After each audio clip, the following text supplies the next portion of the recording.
Estamos en la clase de Ciencias Sociales con grado 10º B. Vamos a estar trabajando repaso, primer periodo. En este momento le pido a todos atención, silenciar los micrófonos y desconectar las cámaras para hacer o compartir la pantalla. Resulta que nosotros para Ciencias Sociales en el primer periodo estuvimos trabajando el régimen bipartidista, estuvimos trabajando todo lo que fue el origen de los partidos políticos en Colombia, estuvimos trabajando lo que fue el Partido Liberal y el Partido Conservador, estuvimos trabajando la violencia en Colombia, exactamente el Bogotazo, el 9 de abril de 1948, la dictadura de Rojas Pinilla, y ahí en ese momento se frustraba un poco el proceso debido a que nos tocaba irnos hacia las casas. Se envió una guía. En esa guía se pretendía desarrollar todo el tema que era de los movimientos sociales, obreros, feministas, estudiantiles, guerrilleros en América Latina y la formación del Frente Nacional. Hoy vamos a hacer un repaso muy breve de todo esto, ¿cierto? La idea es que ustedes puedan hacerlo y que también van a encontrar la información en el blog. Ya no lo van a encontrar en dirección de grupo, sino que lo encuentran exactamente en donde dice 10º B. Ahí vamos a estar trabajando. Todos encontrarán las diapositivas y la información que yo a continuación les voy a mostrar.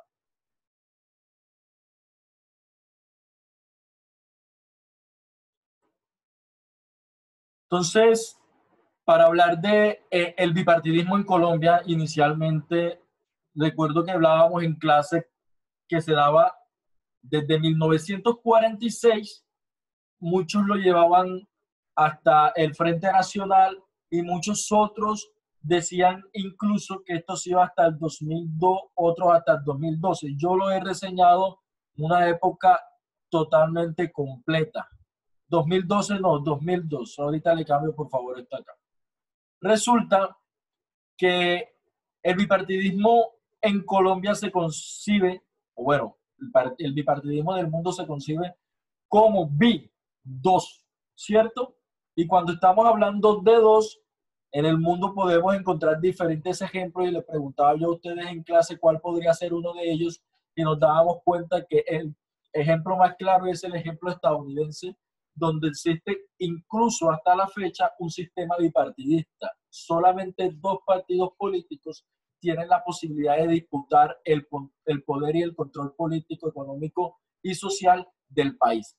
En Colombia no es muy distinto todo el proceso del bipartidismo y se concibe como un periodo de dominio político que tuvieron dos partidos. ¿Por qué hablamos que tuvieron?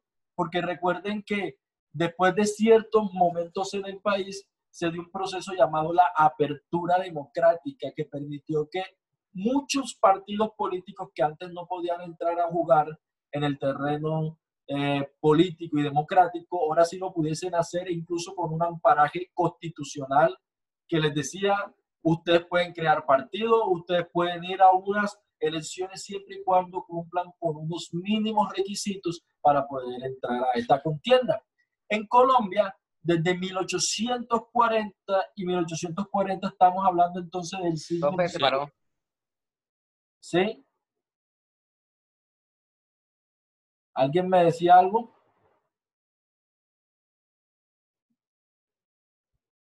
¿Alguien preguntaba algo? No, profe, se escucha entrecortado. ¿Ah? Se lo escuchaba entrecortado. Profe, repita lo que estaba diciendo que no se escuchó porque se lo escuchaba entrecortado. ¿Desde dónde? ¿Desde dónde lo hago?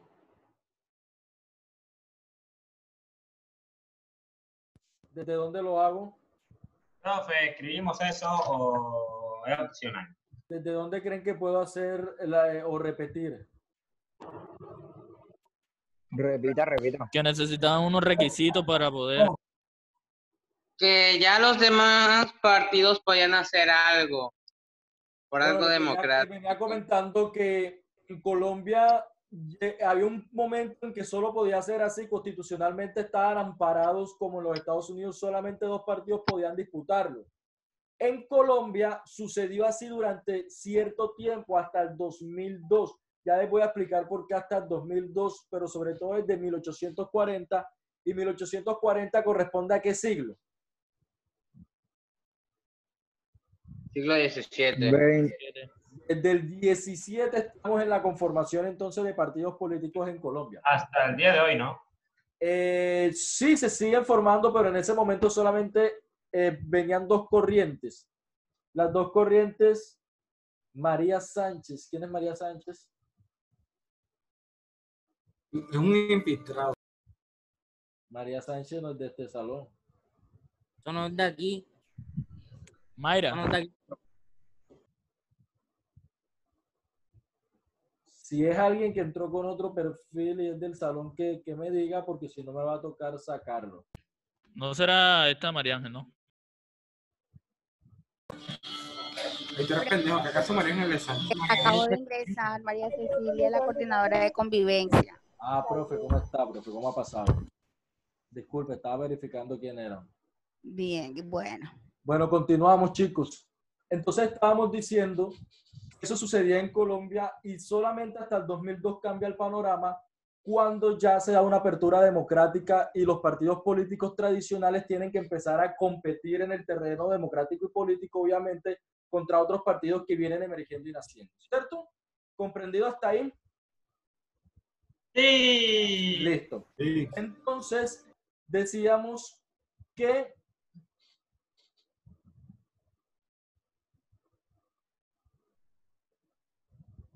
está bien, María Fernanda. Estoy pendiente de cualquier cosa para ingresarte nuevamente. ¿Cuáles fueron los antecedentes entonces de todo este proceso que le llamamos bipartidismo? Era lo que mencionábamos en clase y cómo 2 tendencias políticas en el país que se remontan incluso a cuando, a la época de la Nueva Granada, empezaban a incorporar unas ideas nuevas y bastante europeas a nuestro país y exactamente al continente americano, y esto le daba, posibilidad de origen de nuevas tendencias que hasta el momento no se veían de cierta manera o directamente implicadas con todo el tema de las políticas de la corona, las políticas de la Nueva Granada y todo lo que se había constituido en el momento. Y estamos hablando de 2 procesos que fueron ¿cuáles? Fue el proceso centralista, ¿cierto? Que estuvo siempre muy sumergido a la Iglesia Católica, siempre estuvo de la mano y dio sobre todas las cosas lo que le explicaba en un momento y cómo veíamos las 2 posiciones distintas de la cara, y los otros que eran los federalistas. A ver, los centralistas, Francesca, estaban con quién o quién fue uno de los precursores de los centralistas. Si no estoy mal, uno de los proporciones del centralismo fue Antonio.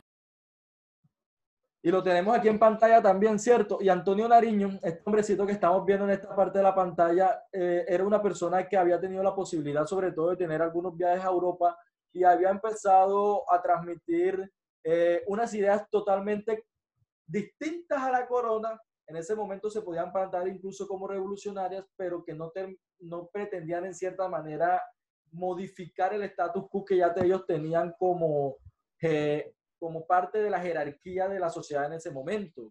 ¿A qué hago referencia? Hago referencia a lo siguiente.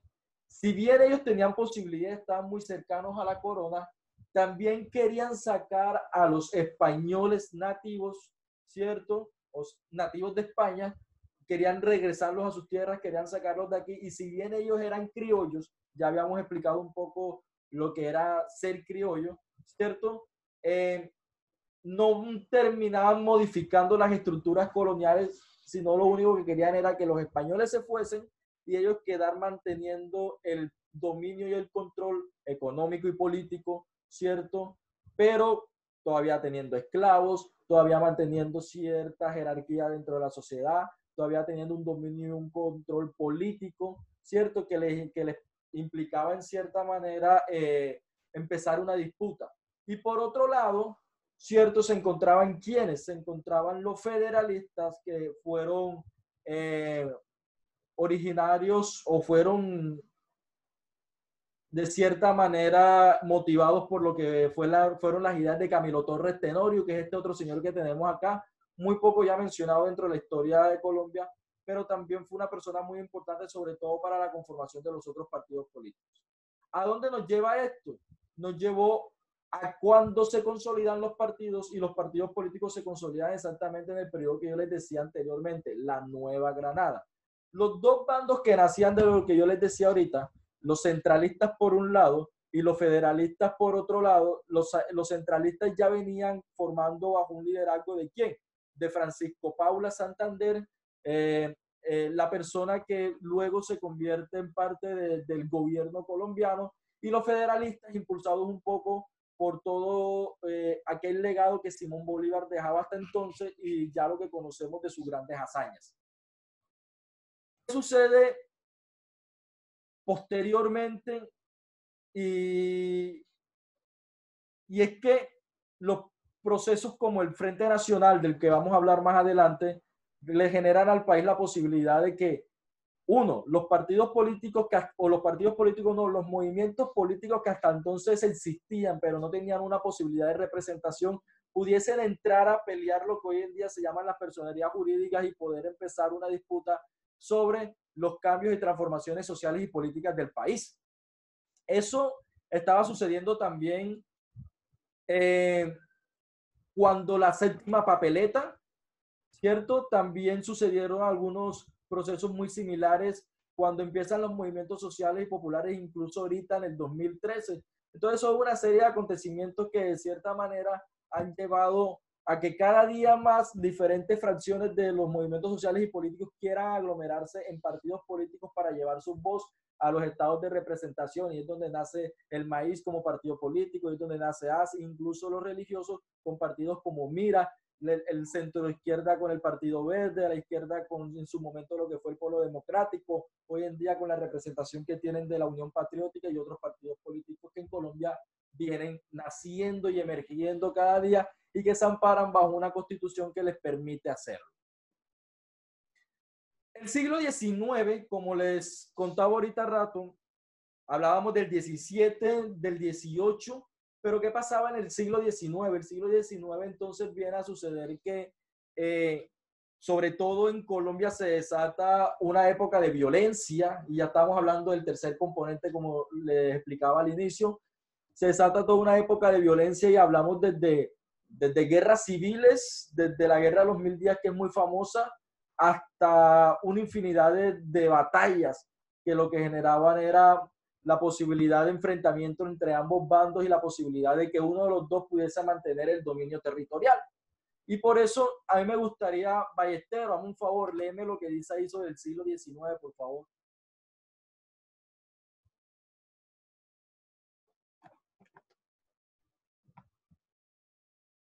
Yo quiero hacerlo. Ahorita te pongo otra cosa acá, Juan. Ahorita vamos a escuchar a Ballestero. Bueno, ni modo. Durante el siglo XIX hubo más de 70 guerras civiles, causa de la ferviente enemistad de los dos partidos.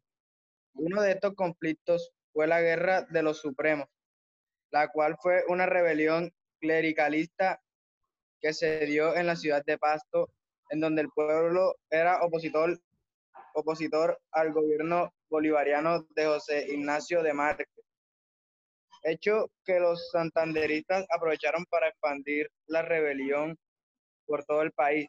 Sin embargo, el gobierno conservador triunfa con la victoria del general Pedro Alcántara Herrán sobre el general santanderista José María Obando en la batalla de La Changa. Más tarde, en el año de 1858, tras una mediación entre liberales moderados y conservadores nacionalistas.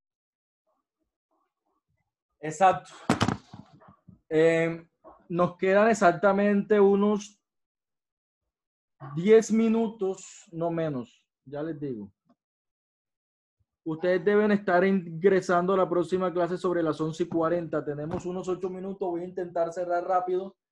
¿Qué va a suceder? Profe, Miren, muchachos, el me voy a link de volar la- un momento. Un momento. El- Sucede lo siguiente. Nosotros tenemos solo 2 encuentros por semana y de esos 2 encuentros, uno es para sociales y uno es para economía. Por lo tanto, hablé con las coordinadoras y me dice o me sugieren que mire a ver la posibilidad de acomodar los encuentros. Yo creo que el encuentro del día de hoy fue asincrónico y el encuentro del día de mañana fue sincrónico y el encuentro del día de mañana para economía debe ser sincrónico también. Y ya miraremos entonces cómo tomaremos las notas. Yo les voy a dejar también una tareita, no es una tarea, es un tallercito que teníamos que hacer, pero ustedes miren a ver en qué momento pueden. No les voy a poner tiempo límite para entrega, me lo entregan probablemente, les pido que antes del domingo, entendiendo de que no tenemos un momento asincrónico para trabajarlo, ¿cierto? Les pido por favor que comprendamos esto porque necesitamos trabajar las 2 materias y las 2 materias son de suma importancia, pero nos dieron una hora asignada cada hora. Entonces voy a terminar aquí rápido para que ustedes puedan ingresar a la clase de los Profe, inmediatamente. ¿sí? se tienen que ingresar al blog. Ahí es donde dejó la actividad. En el blog de Ciencias Sociales va a quedar colgada. Aún no lo está. Apenas finalice esta clase, yo inmediatamente le subo la información que ya la tengo en mi computador y ahí les voy a Profe, explicar el puede paso a pasar el paso link de de la lo que siguiente deben clase. hacer. ¿Vale? Pero vamos a terminar este repaso que me interesa mucho poderlo terminar. Tenemos unos 6 minutos, ¿vale? Entonces, lo que mencionábamos o lo que leía Ballesteros hace un momento era como una nota, una parte para entender qué estaba pasando por esos momentos. Y nos volamos nuevamente a un acontecimiento que generó lo que fue la violencia en Colombia o genera el nacimiento de las guerrillas liberales y el fenómeno de la guerra interna que vivimos hasta el momento, que se ha superado con algunas guerrillas del país por medio de los acuerdos de paz, pero que continúa con muchos otros procesos insurgentes y paramilitares en el país. Y fue el 9 de abril de 1948, recuerden que yo esto se los preguntaba muy clarito dentro de los exámenes anteriores, y fue el asesinato de Jorge Eliezer Gaitán. Jorge Eliezer Gaitán, más allá de ser un líder, era una persona que representaba el cambio dentro de un país que hace mucho tiempo ha venido chistando por el tema de la corrupción, por el tema de los malos tratos gubernamentales, y este es asesinado bajo una guerra que era la bipartidista, era una guerra de ambos partidos que cuando uno gobernaba asesinaban a los otros y viceversa. Jorge Eliezer Gaitán fue asesinado bajo esa dinámica y esto genera pues una efervescencia de los movimientos sociales en el país que veían en Jorge Eliezer Gaitán como en su momento en otros dirigentes liberales o dirigentes del país un cambio. Y esto ocasionó que muchas ciudades del país quedaran en ruina precisamente por la guerra civil que se llevó a cabo. Y Jorge Eliezer Gaitán tenía unas premisas muy claras. No creía en partidos como tal porque creía que había corrupción. Decía que en el país el político estaba representado por la oligarquía. Quería decir que no había una representación del pueblo. Y más adelante nos encontramos con un ejercicio, por lo menos aquí nos muestran a Jorge Eliezer Gaitán y nos muestran un poco una de las frases más claves o más célebres de él. Y posteriormente lo que fue la Guerra de 1000 días, que fue un hecho donde el Partido Conservador en ese momento gana las elecciones y había una serie de militares de los departamentos de Santander y en ese momento Panamá, que todavía no estaba retirado, que no estaban de acuerdo con las políticas de quien ganaba la presidencia de ese entonces y generan toda una sublevación que lo que desencana pues, o lleva es a una batalla gigantesca y miles de muertos en el país, incluso donde muchos de nuestros abuelos estuvieron implicados.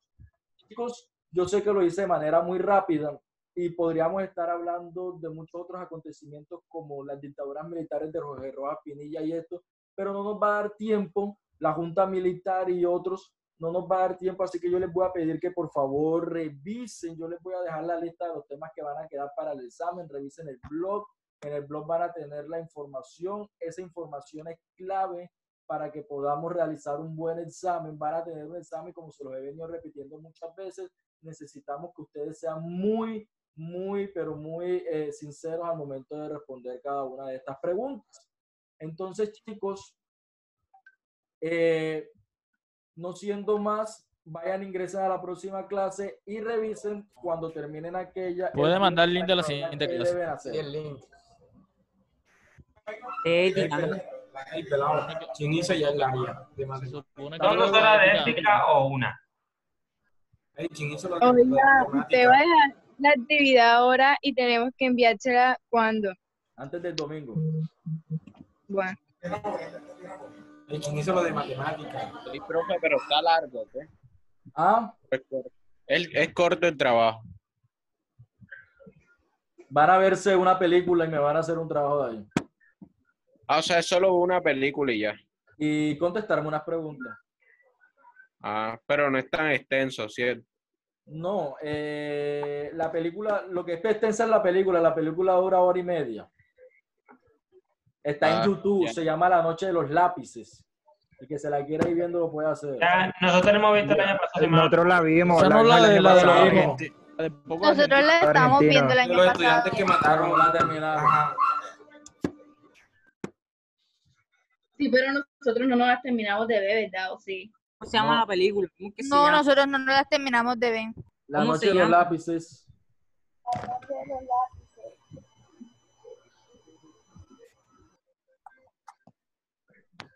Y con base a eso hay que responder las preguntas del taller. Ah, que sí, pelado. Oye, no te han dicho. Profe, aún no lo ha puesto. Aún no ha puesto el trabajo.